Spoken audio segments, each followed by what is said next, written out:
This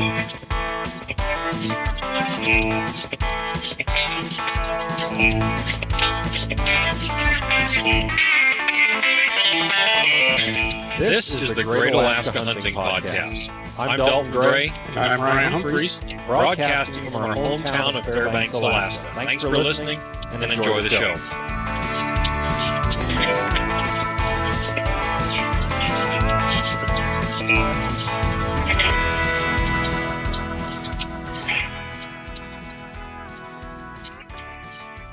Welcome back to the Great Alaska Hunting Podcast, everybody. I'm Dalton. I'm Mo. And we're joined this week by Bob. I'm Bob. And Claude. Claude Bondy. Yep. This is my dad. Claude here. Bob and Claude Bondy. And we are recording this remotely from our normal recording location. We are at Alpine Creek Lodge on the Denali Highway. In the Grizzly bar. In the Grizzly bar, yes. This is the poker wing of the Grizzly bar. Yes. So, you can tell by our cards. Yep. $100 bills, Martin. Yeah. Martin with his camera in the eye so we can see what other players have for cards.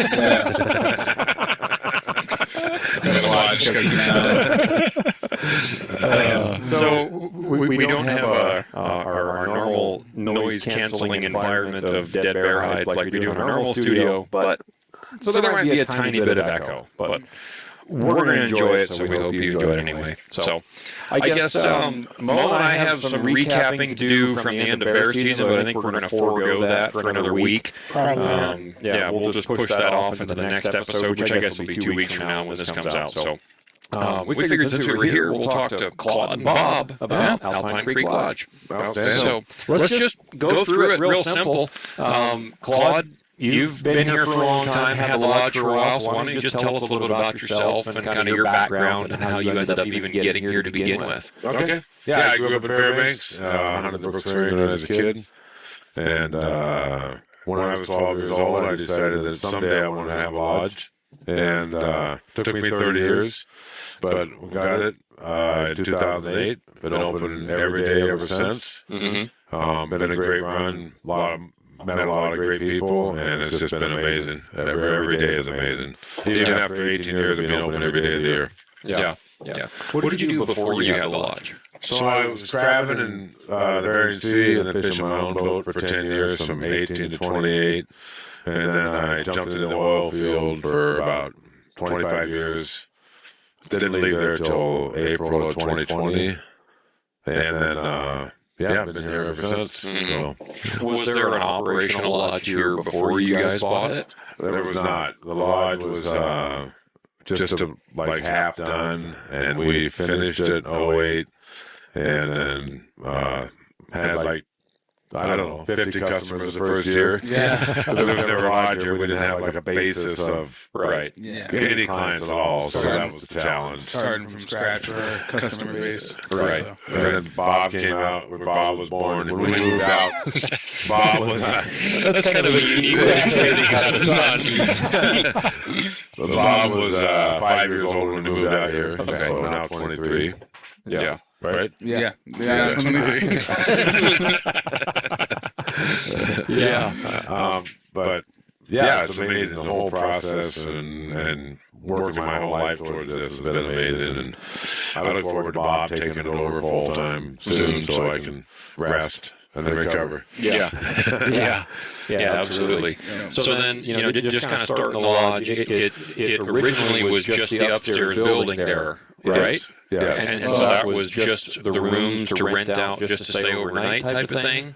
Pretty much. So when we bought the lodge, the building right over there and this building were the original two cabins. That one was built in 1958. This one was built in 62. Okay. These were the original owner's cabins, and then the second owner, not us, started building the main lodge, got the shell done, and then we took it over after that. Did they just build it like a homestead type of project? That was the idea. So the second owner was a family of 9 that bought it. And so it was supposed to be guy and his wife, 7 kids, are all going to move out. Did they have a cult or something? Pretty much. From downtown Anchorage. From downtown Anchorage. And then they they shop in towns. Yeah. So then they decided, we're going to try to live out in the woods and go over there. And then once the kids moved out, they were going to turn it into some B&B or lodge type thing. Yeah.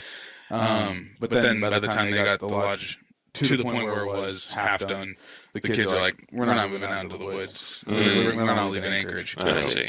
So then they just sold out. Interesting. Did they do any mining back then around here like you guys have, or no? No, they were pretty green. They didn't. There was a lot of mining happening in this area back in the late mid 90s, and when the lodge was built, that would have been like around the Canbiar mine area. Canbiar Lake is now. So there was a lot of gold mining happening in the area, but it wasn't anyone from this property. Gotcha. Right on. So you bought it with the intent of turning it into a lodge, just right off the bat. Yeah, and that was a big challenge, when you buy something like this that doesn't have any historical customers in an area that no one's had a lodge. Those first few years were pretty tough, but I kept working the oil field, and Bob and Jennifer ran it, and I'd coming back and forth, and took a lot of years. And it took us 15 years before we could ever afford to go on vacation. So finally we've been able to do a few vacations here and there, and it's been fun. Yeah, awesome. Yeah. And you guys also do some gold mining around the general area as well. Yep, we have 3,000 acres up in Roosevelt Creek, Valdez Creek area. And we picked them up over the years. Guys we knew that were leaving, and like, you can have a claim, so we just keep picking them up. So, yeah. Are a couple of those still for sale by chance? Yes, I have about 25 that are for sale right now. Just trying to, we're focused on one valley. All the claims have gold in them, but we're going to sell the other ones for $5,000 for 40 acres and just move them out so we can concentrate on the one area we really like. Yeah, right on. Yeah. Should. We should, but we'll make a deal. Yeah. I know Mo and I looked at property out there before and go, man, that would just be a riot. Just to have somewhere, You can go pan or just hang out. You can build a cabin for a $2 permit. Exactly. Yeah. Well, so if you build a structure out on something like that, is it on like a 99-year lease from the state, or is it private property? It's not private. It can never be private, but you can get a cabin permit and have it there for the initial 55 years. Okay. But then it's renewable after that. So I see. Yeah. But it can't be attached to the ground. You got to remove it in 24 hours, I think the law says. Yeah. So you've got it on skid, whatever. Put it on skid, or you can even just get like one of the Atco trailer type things. Just leave it on wheels. Just. Well, you know what Jeff Foxworthy used to say, if your home is mobile and your truck is not, you might be a redneck. Can't say that I haven't been there. Well, I think I would be remiss if we talked to you guys and didn't talk about the monster grizzly bear that is hanging up at the main lodge. Yes. And I remember a number of years ago, I came down here the year that you had shot that bear. Yeah. I was doing some bear hunting in the area, and I stopped by and spent the night, and you had just shot that bear. Yeah. So if you come to Alpine Creek Lodge and you walk in the main door of the lodge itself where you sleep, you will be greeted by a 9-foot interior Alaska grizzly bear with 25 and 12 16. Yeah. 12 16. Yeah, 25 and 12 The 16. green score was 25 and 12. It went down to 25 and 1. Okay. But Still over 25. 24 in the world. Yeah. Yeah. Number 24 in the Boone and Crockett book. Wow. For an interior grizzly bear. Yeah. So tell us the hunt story, because that's what we're all about here on the show. Yeah. I'll tell the whole story where I look bad, but I don't care because it's the truth. Yeah. We're telling the whole story. That mic just a little bit. All right. Yeah, there we go. All right. So we were out moose hunting and we were up on this bluff in a secret area I'm not going to describe. About 150 miles. Yeah, it's like somewhere in Alaska out in the woods, and next to a rock and a tree or something. And the same rock? Yeah. That rock, you know the rock. Yeah, I know it well. So, we were sitting on this bluff overlooking this little creek and watching for moose class and sat there for about an hour and a half, almost 2 hours. And this bear stepped out of the brush. And my dad had just gotten up to go relieve himself. And this bear stepped out, and I'm sitting there by myself. I'm 16, 2019, and First bear I'd ever even gotten the opportunity to really get. And when my vine was up, oh my gosh! I couldn't really tell how big it was. I thought it was a moose at first. Yeah, that was the first thought. Like, oh, there's something moving, and then once I got binos on, I'm like, okay, that's not a moose. Yeah. And so I'm like, Dad, there's a bear. He's like from a distance, he's like, shoot it. I didn't even look. Yeah. And I'm like, okay. So I get the 375 Remington Ultra Mag, pull that up on it, and it's 160 yards away, and a little bit downhill. And first shot, I hit it heart and lungs. You could hear like the death moan. And you just know that sound. Such a You just start sucking air. Through the wrong hole.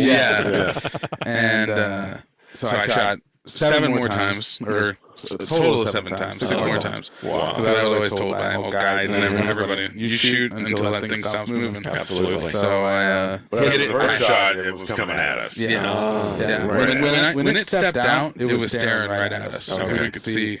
I hate we were looking right at each other when they know where you're at. I hate it. Yeah. And so I hit it 5 times out of 7. And on my third reload, and my dad had a scopeless 458 Tropical. He shot a couple times, but with no hits. That's a number 1, isn't it? Yeah. Wow. Is it a Winchester or a lot? Winchester. Okay. So once he ran back to me and got his up and tried shooting at it, it was. It wasn't any hits, but it scared it. There was 9 shots coming at it, probably. I scared the hell out of it. And then finally, the last thing I seen was he was crawling through this one spot of water we could see down at the bottom of this gully, and it was like one little. You could see the water flowing in the creek. Yeah. And I seen him crawling, so I shoot one more time, hit him, and I see the paw come up and drop, makes a splash. And no more movement. So we're like, okay. Pretty sure he died in the water. That's not ideal, but hey, it's a dead bear. So our buddy Ryan showed up. He was about a half mile away. He showed with more ammo for you? Pretty much. So he walked up and he's like, "Is the war over? Do you guys need reinforcements?" That's 9 shots in about 5 seconds. And so we sat up there for about an hour, just letting it die, letting it sit, making sure we making a plan to walk down there. So it was me, Ryan, or me, my dad, and then Ryan who started to walk down there. And we get down into the bottom of this gully, and there's a about 12-foot brush alders down there. From me to you at the most. You could barely see anything, and so we get down and we're like, okay, looking for a creek. Get up to this creek. There's no bear there. I'm like, where's the bear? So I look back trying to get some, ask my dad, like, hey, what do you think we should do? And I look back and he's back up on the side of the hill. As soon as they said, there's no bear here, I'm like, I gotta go up and cover. I got out of it. Dad, he's gone. Everybody knows that I'm not the bear protector. I hate bears, I'm petrified. If I'm shooting at a bear, I've got something running pointed the opposite direction. And you've been in the lodge for how long? Been in the woods my whole life. That doesn't matter. So Ryan and I push forward just a little more through the brush, and there are actually 2 parallel creeks. The first one we couldn't see from the top, but there were 2 parallel creeks. And the next one, there's this one pool you could just see the belly sticking out. Oh, man. And like its head's underwater, there's no bubbles, so we're like, okay. Yeah. I yelled down, is there bubbles? Yeah. They're like, no, it's good. So I walked 100 yards back. Yeah. From the top of the hill. Yeah. Is he really dead? Yeah. All right. Are you sure? Sure. Why don't you poke him? We get there, get a bunch of videos, pictures. When I shot it, it was like 9 o'clock at night. Yeah. And This is in the middle of September. This is mid-September. This is September 17th. Yeah. So it's getting dark at this point. Yeah. So it's like about 11 now after we waited and then worked our way down there.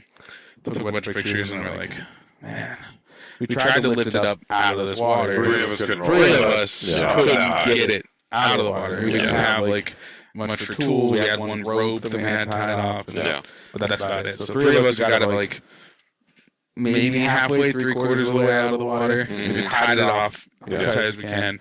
We're like, okay, let's go back to the lodge. We'll sleep until like 5 in the morning. We'll come back down with a bunch of tools. Come along. Yeah, couldn't get a wheeler there. And ratchet straps and everything else. Couldn't get a wheeler there. It was about a Get away now. Right. About a mile from our wheeler. So Yeah. and so we went back down, got up to it, got back, got the come on it. We were able to ratchet it out the next morning. That's good. And then we had to use that to spin it around even while we were skinning it out. So we guessed around 1,100.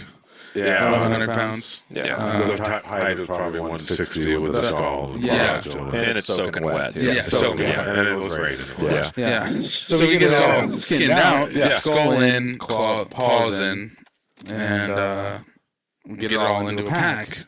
And then we decide this. But before that, Bob was like, I said, Bob, we're going to cut this in half. I can't help you carry that out. Yeah. So he put it on his back and tacked that thing a mile through the humpiest stuff you can imagine. Yeah. And he'd fall down about every 50 yards. And Ryan would lift it back on his back. Pull me back up, get me on my feet. I'd balance my way along for about 20 yards, fall over. And then another 10, 15 yards, fall over. And then 30 yards, You were fall over. 16 at the time. Yeah. Yeah. But it was anytime you want to pack for me, you're hired. Anytime. That's awesome. Yeah, got it out and got it back to the lodge, did the measurements, and actually it was tattooed in the lip. What was the number? 407. 407. And we knew the biologist that had tagged it. And she had a picture of it. It's when it was 2 years old. Yeah. 100% white. Yeah. It was 100% blonde when it was 2. No And way. it was 10 when I killed it. So It was 10 years old. 10 years old. Exactly. Yeah. Wow. Yeah. Which was surprising how big the skull was. Yeah. For being that young. Man.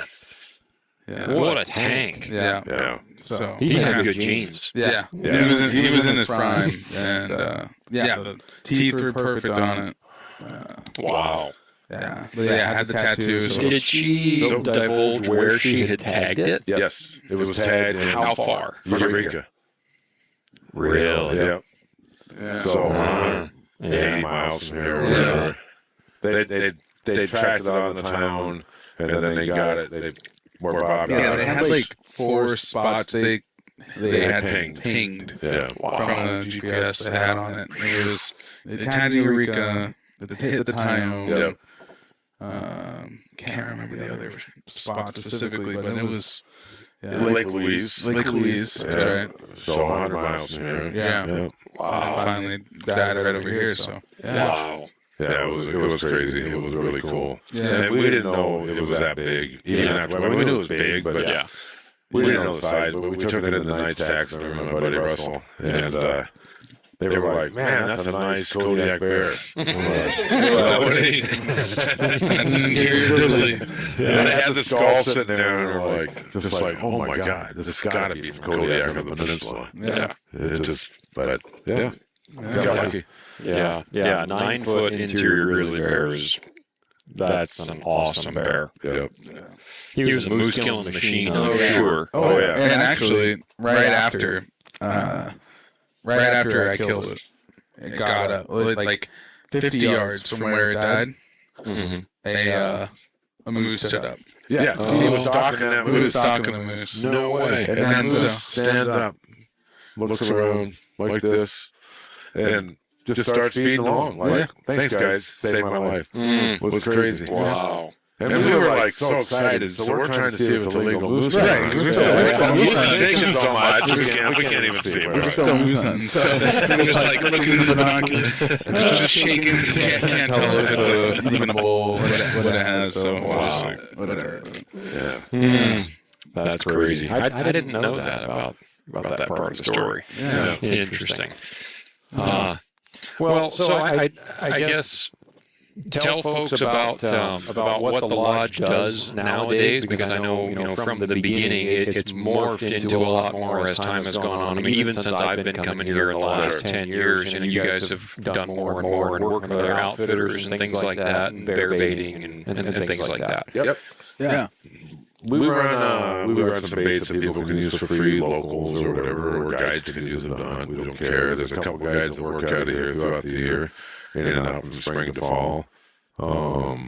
We also have gold panning tours. We got a bunch of claims. We have wildlife tours. We do, fishing tours. Trophy Arctic grayling around here.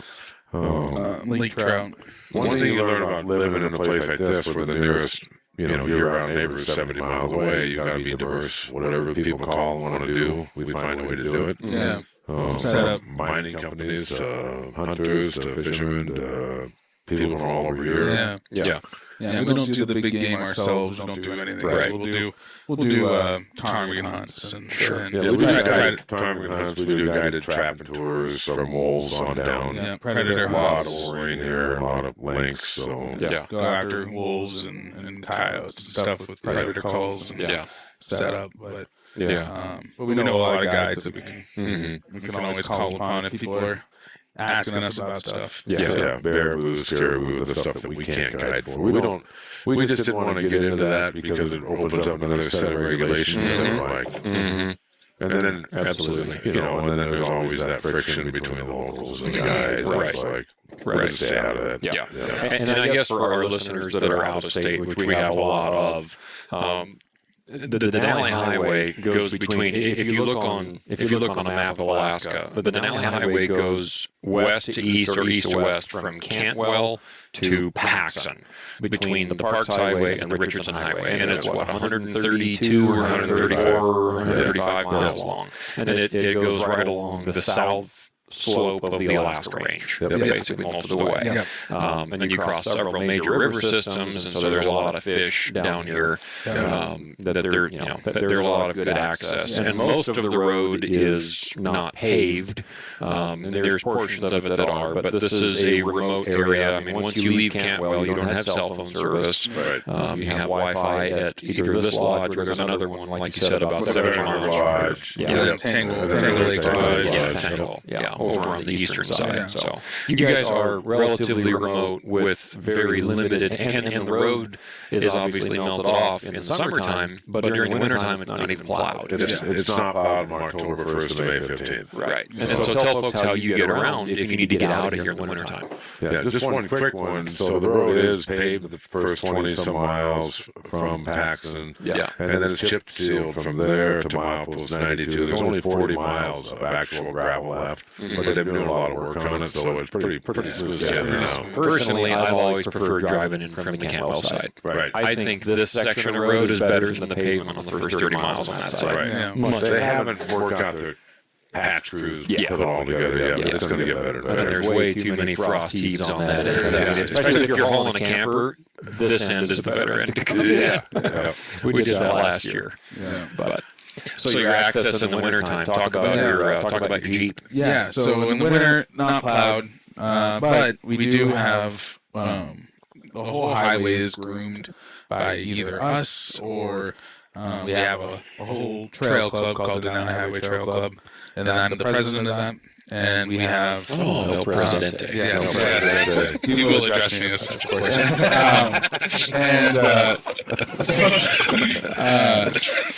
So this is where you're talking to Trump. yes, For our out-of-staters, what does grooming mean? grooming is just smoothing the trail out with a big piston bullet, like they do on a ski slope. Like when you're doing any ski slope, they use the big machines that groom the snow, make it, pack it down, tear it up, and then pack it down. Make it nice and solid. So, and that's for guys that bring snow machines out here. Yes. So then for anyone who's on it, but snow machines, and then we also have a Jeep on tracks that we use. So the Denali Highway Trail Club, we groom from here, Alpine Creek Lodge, to Paxton, and then we have also a couple trails. We have the McLaren River Trail. Goes up to the glacier, McLaren Glacier. And then also the 7 Mile Lake Trail. Alan does those, and then Dave at Tangle Lakes also does those. So does some portions there too. So kind of the 3 lodges on this side do this kind of section are all part of the trail club. And then Kent Waller here is Denali Snowcat Service, Zach, so he does a great job running. We all run a couple times a week. It's a nice so the trail is groomed, twice a week usually. Whenever we get the grants, we get grants from the state to groom. So it's been inconsistent the last couple of years, but usually we get it by January, and then we're grooming all the way into April or until the plows get to us. So. Except last year. This year we got it on April 1st. Thanks. We finally got our full money. We got a little bit early in the year, but we got our full grants 15 days before That might have been one of the byproducts of Doge. It might have been. So yeah. Friendly fire on that one. Yeah, that's okay. I'll take it. Trails groomed. We got a Jeep to put tracks on. We haul supplies in that way. We can bring guests in that way. We'll do winter packages where we'll pick people up in Anchorage and bring them in. We'll pick and get them to Cantwell. Transfer them over to the Jeep. Get them in here. They're warm. It's a long day because you're kind of going slower, but it's not hard. You're nice and warm all day. And then you guys are how many miles in from Cantwell? We are 67 miles from Cantwell and 68 miles from Paxton. So right in the middle. Right in the middle of nowhere. Yeah. It's nice that the Denali has, at least in my perspective, you have 2 different worlds. And when you're on the western side, you're a lot closer to some mountains, a lot more spruce tree forests, some little streams and lakes and stuff. But once you get over out of the mountains past the Clearwater, it blows out into these wildly open, vast, tussock land, and you can see the glaciers, and there's steeper mountains, but a lot bigger in some of the glaciers, and then it's just a lot more open. And so it's 2 different looking places completely in 135 miles. And then it happens almost instantly. About 2 miles down the road, it just goes from big open or big forests and and big woods, spruce woods, and then you get 2 miles down the road and it's wide open tundra, willow brush, 4-foot tall brush, and that's it. That was one of the why I really enjoyed this. Me and my wife drove across in like 2002. I know my dad was hunting up here in '61, but we drove across, and I was like, we're going to live here because this highway has everything Alaska on it. Within a few miles there, you can see every kind of terrain that exists in Alaska. And I'm like, this is as good as it gets. Do you know what year this road was put in? So the road was started to build in 1949. Okay. The guy that had this property and built this cabin was the head engineer on building the highway between 49 and 54. And when he got done and retired, they said, you can pick out a piece of property because it was all federal land, we weren't in the state yet. So he picked out this 8 acres, and that's how this private property became to be. Gotcha. And it was really interesting. So 49 to 54, the highway officially opened in 1957, which is the year McLaren River Lodge opened, and the Tangle Lakes Lodges opened, and Gracious House, Sid Lodge. They all opened the same year. Is the Clearwater Lodge still going?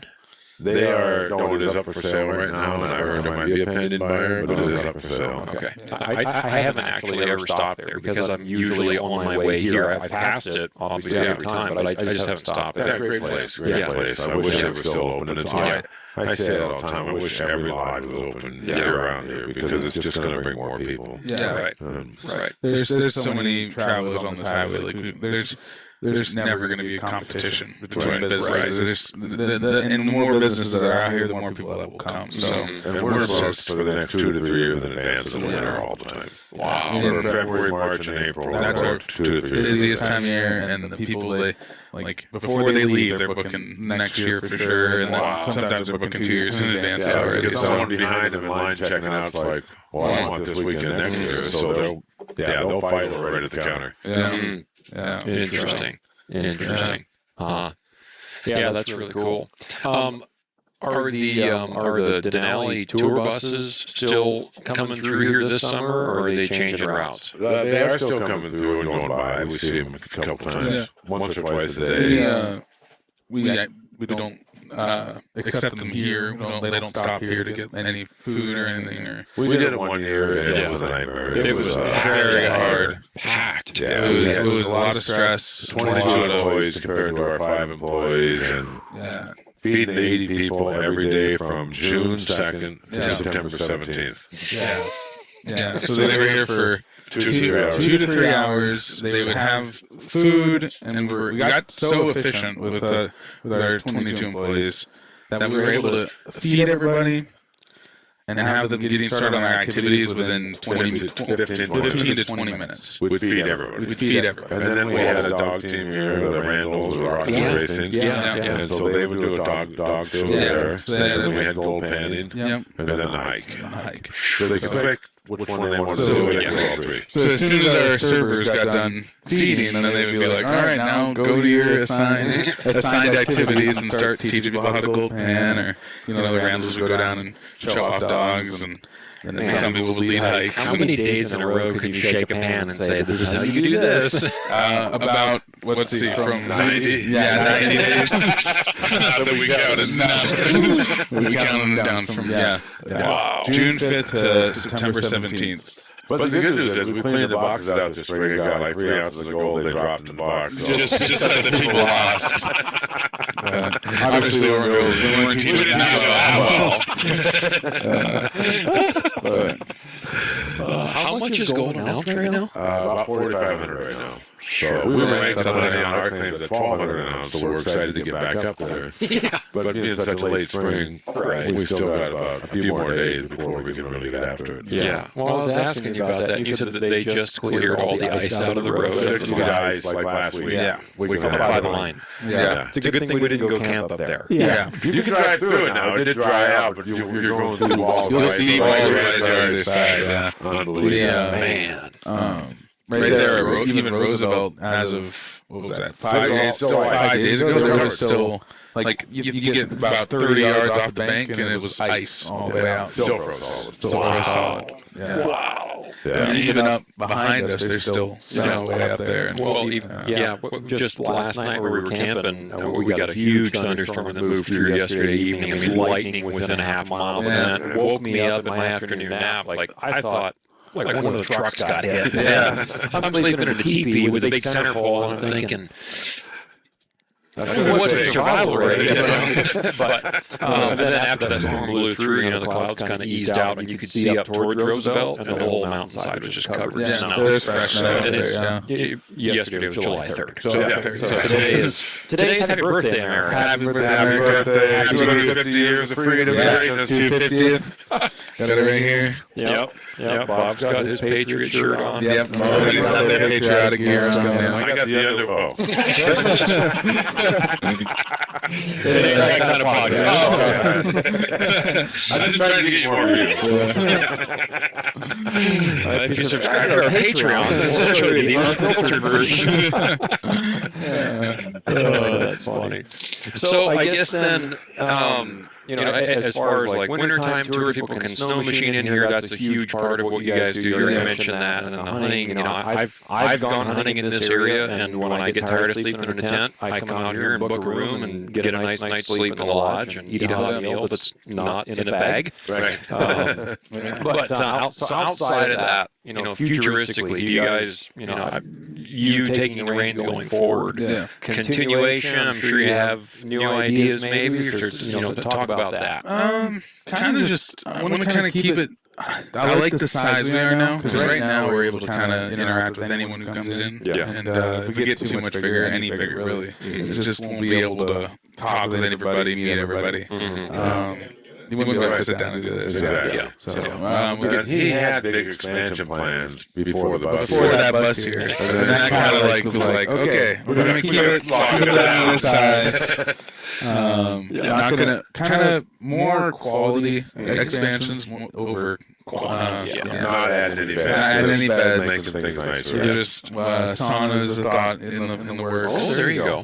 Golf simulator for the around the bar. Ooh. Nice. Some you better put a guard over your windows if I'm going to hit golf balls indoors. Right, right. It'll be its own separate building. I already thought about that. Just for you. Just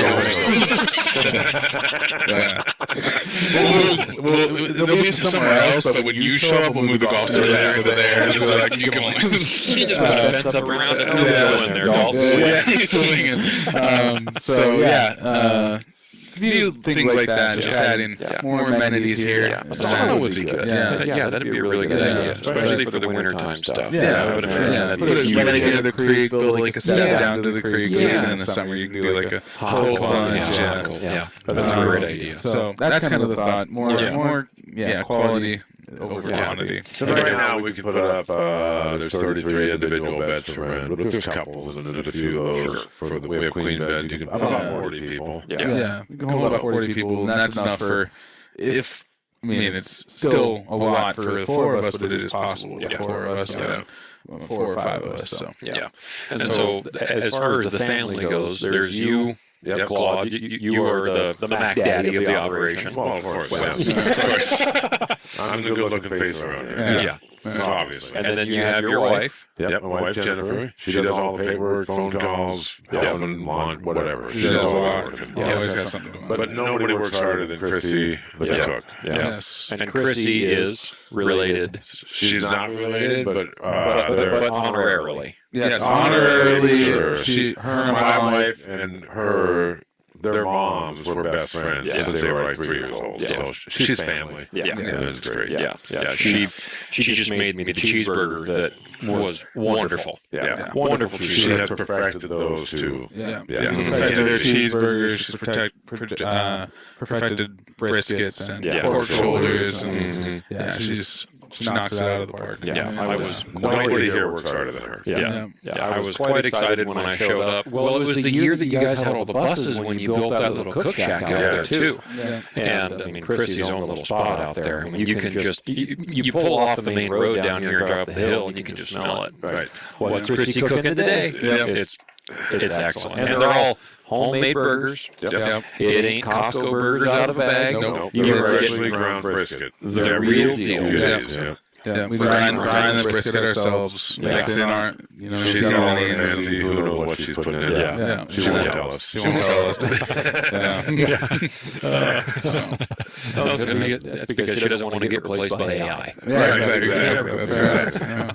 You've seen those robot cooking videos. It's like, that's not my algorithm. Not in your algorithm. No, not a chance. That's awesome. I just talked about it. I have Wi-Fi on here. Exactly. Thanks. It'll show up. Yeah, exactly. Well, it'll show up if I'm not lowballing somebody on Marketplace. Which is usually what I'm doing. And then there's me, Bob, and then Nika, my girlfriend. She's like it too. And have you hired anybody else to help out around here this summer? That's it for this summer. It's just the 5 of us this summer. Usually, last summer was just 5. That's kind of our ideal number. It's just one extra person. And I mean, if you can get a couple, it helps. But But I mean, we can get away with 5. You figure for everybody you hire, you've got to sell 30 more beds that month. Right. That's about what it adds up. That's what what it costs. Yeah. So.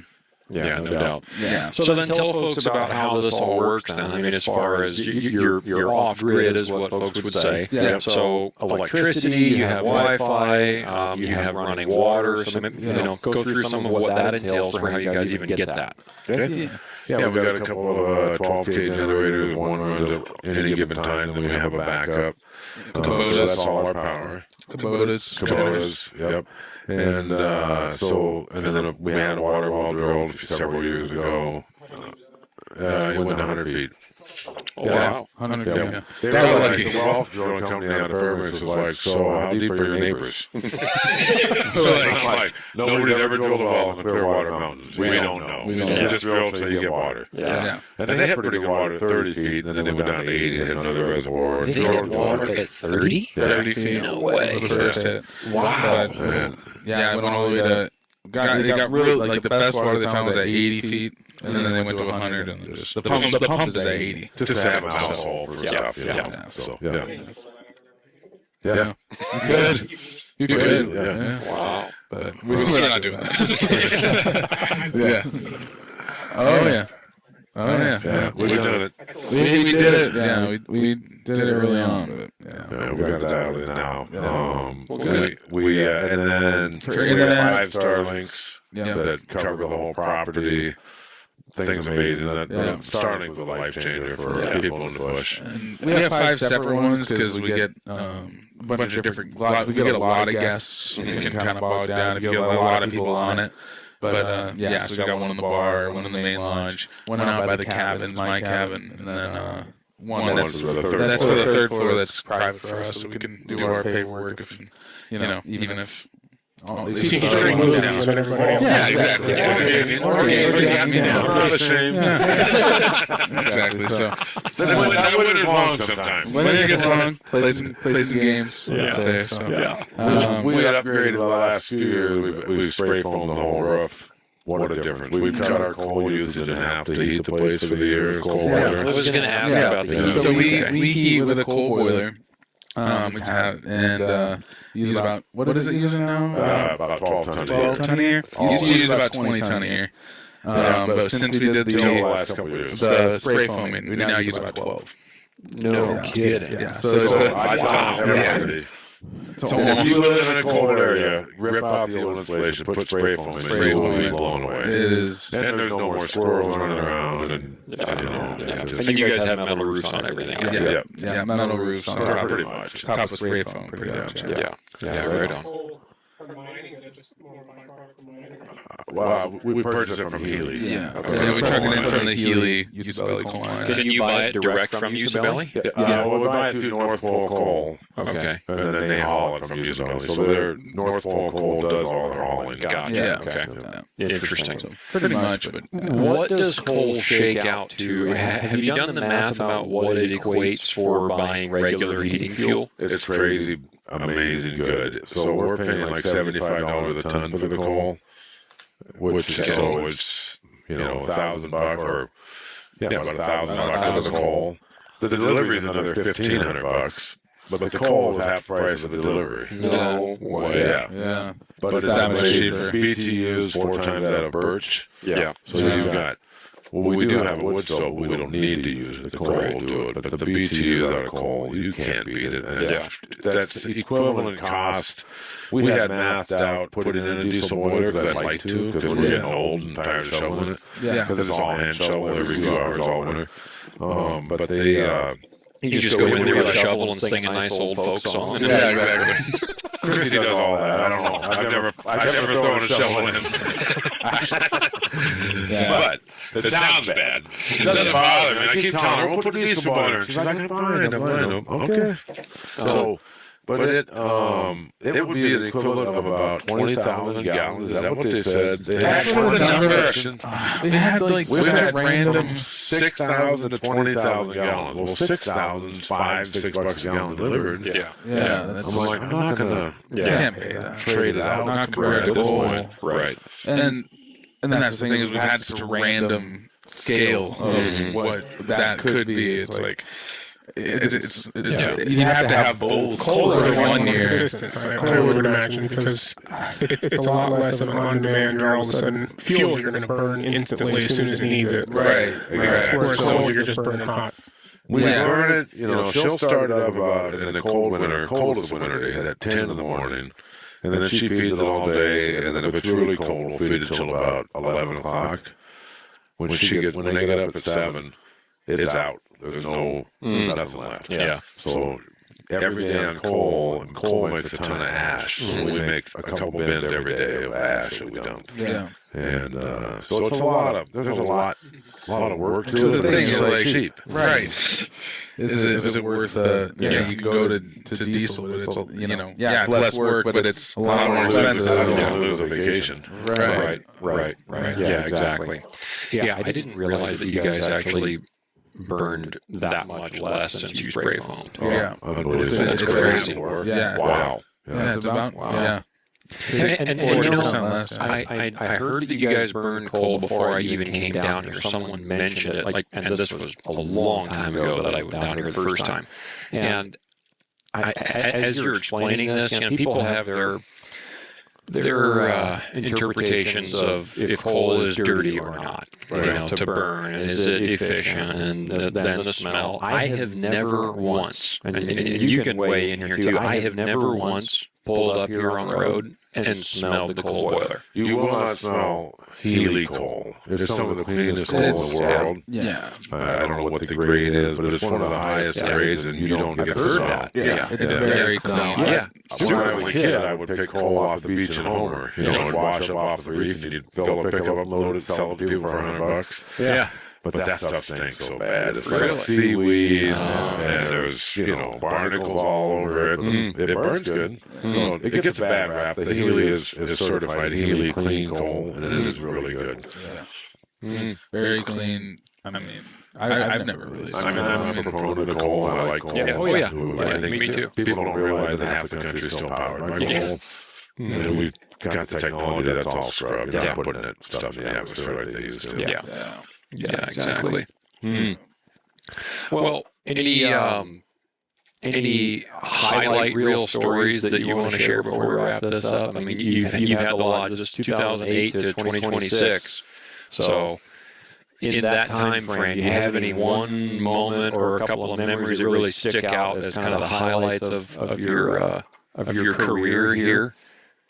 Highlight of the career. Man, there's so many things. I mean, there's probably 100 things a year that could come to mind. Yeah. It's really... What's your favorite thing to do then? So, my favorite thing is 20 days of moose season. Yeah. Period. But that's why I live here. That's why I bought it. I love moose hunting. I'm not at the lodge. I leave at 5 in the morning. I don't get back till dark to run the bar at night. But other than that, that's my 20 days. That's why I live here. Yeah. I don't care if I get anything or not. In fact, I'd prefer not to until the last day. So that's the best seasons. Yeah. And then as far as a lot of people ask, well, what's your favorite season? I love the fact that every month it changes so dramatically. What kind of guests you have, what they're doing, what they're focused on. It's like a whole different world. Yeah, like every month. I mean, from you got January, you got guys coming out, ptarmigan hunting and ice fishing. Then you get into February, you start getting some more riders, people just snow machining. You got a little bit of still got a little bit of that mix of ptarmigan hunters, and then you get into March and it's just riding, like everyone's just out playing in the mountains. And all the way till about April 15th when you start plowing.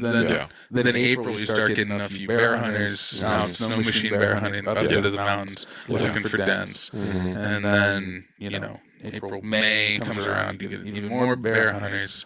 The roads pretty much plowed. That's the time that we usually take to go on vacation because it's kind of a slower period. And then June is bear baiting season.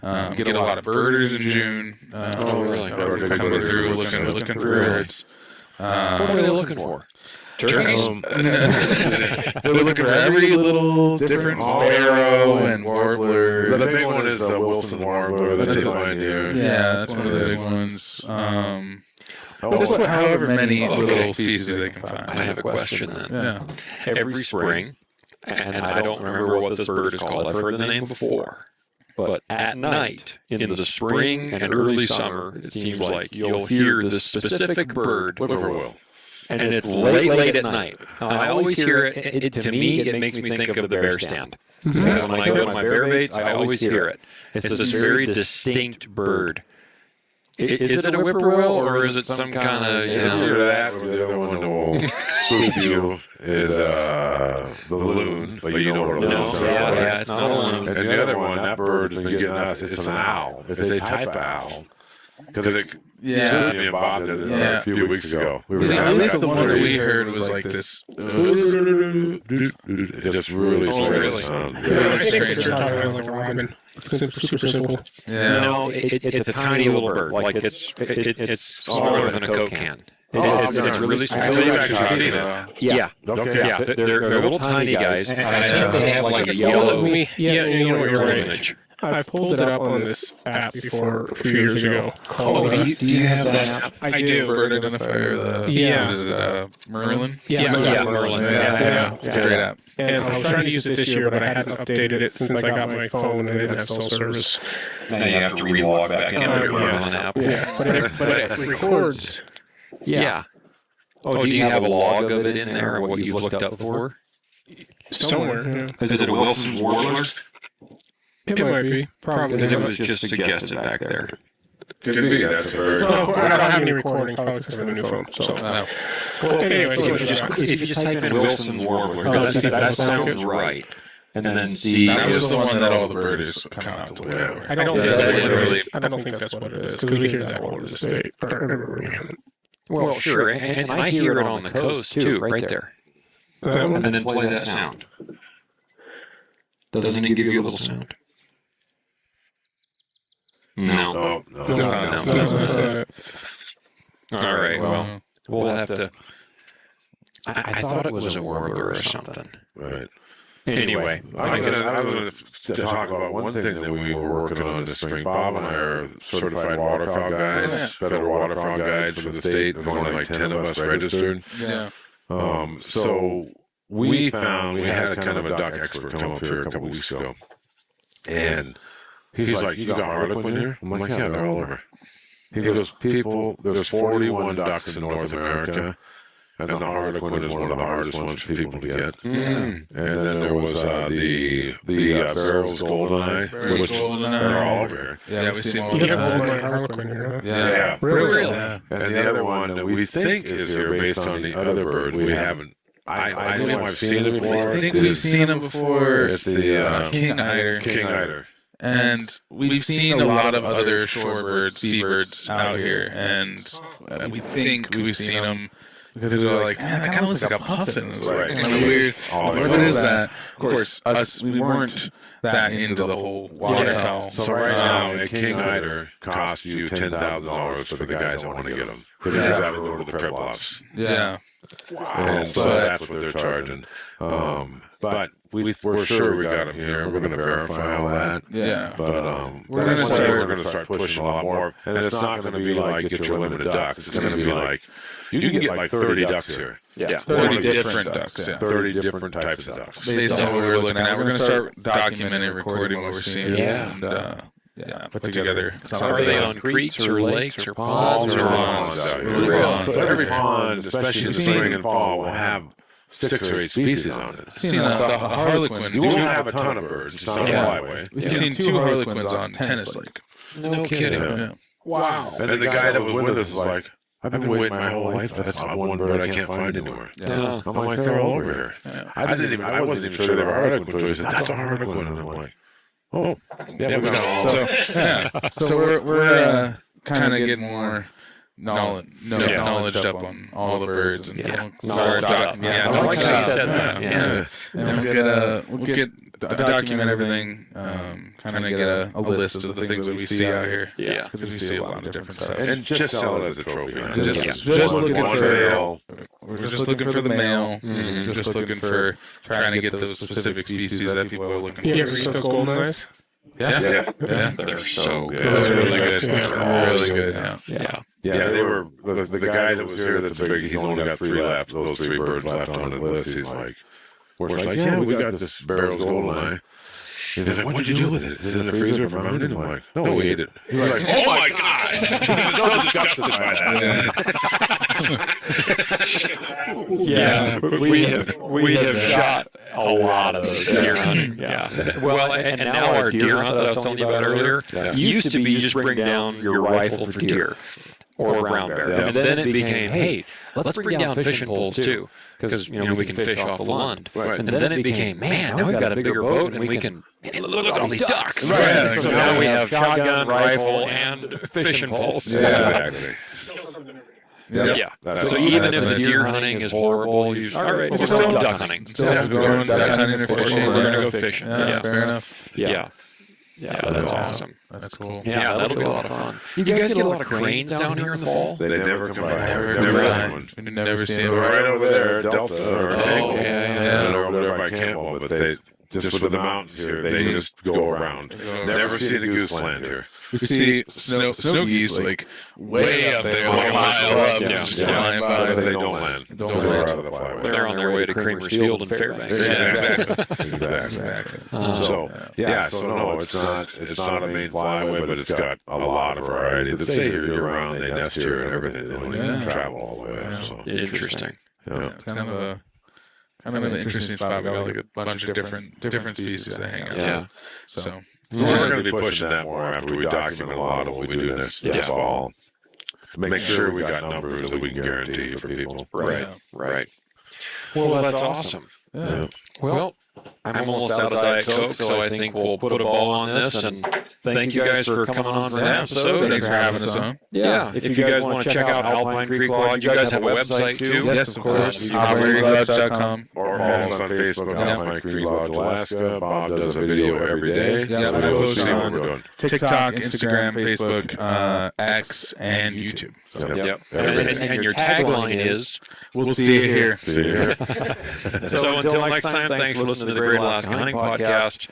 Come check out Alpine Creek Lodge if you're up here, or plan a trip and come up to Alaska. And or even if you live here, make the drive. It's a fun time. We come here every 4th of July, have been for a long time. So we appreciate seeing you guys, and thanks for joining us on the show. Yeah. We'll see you next time. Until next time, tread lightly. Oh, sorry. Tread. You guys say we'll see you here. Our outro line is a riff on Teddy Roosevelt and Timothy Treadwell. Oh, Okay? Tread lightly, but don't tread well. I like that? Nice. I like it. All right, tread lightly, but don't tread well. We'll see you next time.